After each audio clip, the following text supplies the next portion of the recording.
There's no feeling more intense than starting over. If you deleted your homework the day before it was due, as I have, or if you left your wallet at home and you have to go back after spending an hour in the commute. If you won some money at the casino and then put all your winnings on red but it came up black. If you got your best shirt dry cleaned before a wedding and then immediately dropped food on it. If you won an argument with a friend and then later discovered that they just returned to their original view. Starting over is harder than starting up. If you're not ready for that, like if you've already had a bad day, then what you're about to go through might be too much. Feel free to go away and come back. I'll be here. Alright, thanks for coming with me on this trip. I'll understand if you have to take a break at any point. Just find a safe place to stop and quit the game. Don't worry, I'll save your progress, always. Even your mistakes. This game is a homage to a free game that came out in 2002, titled Sexy Hiking. The author of that game was Jazuo, a mysterious Czech designer who was known at the time as the father of B games. And B games are rough assemblages of found objects. Designers slap them together very quickly and freely, and they're often too rough and unfriendly to gain much of a following. They're built more for the joy of building them than as polished products. In a certain way, Sexy Hiking is the perfect embodiment of a B game. It's built A few moments later.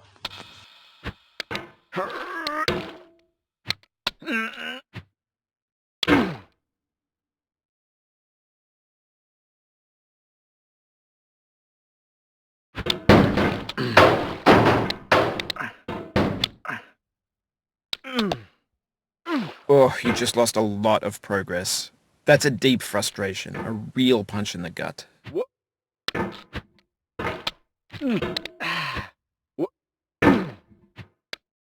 3:46 minutes later.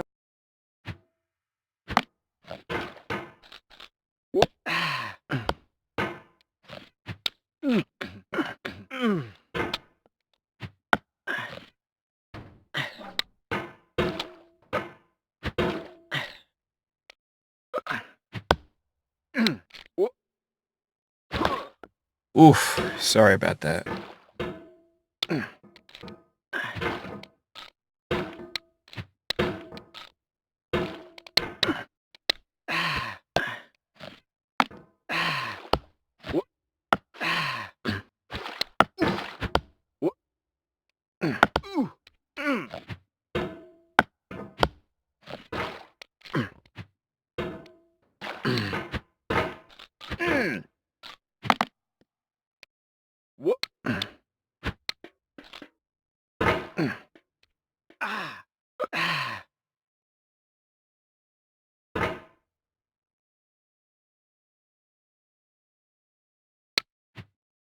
The obstacles in Sexy Hiking are unyielding, and that makes the game uniquely frustrating.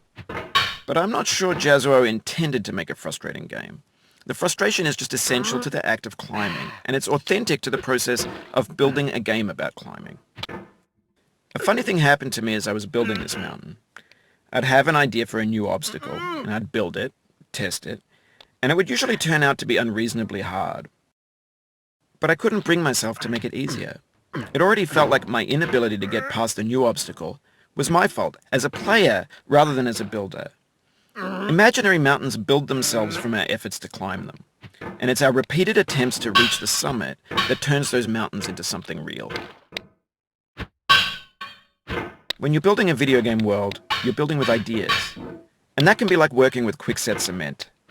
You mold your ideas into a certain shape that can be played with, and in the process of playing with them, they begin to harden and set until they're immutable, like rock. And at that point, you can't change the world. Not without breaking it into pieces and starting fresh with new ideas.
Oh, it happened again.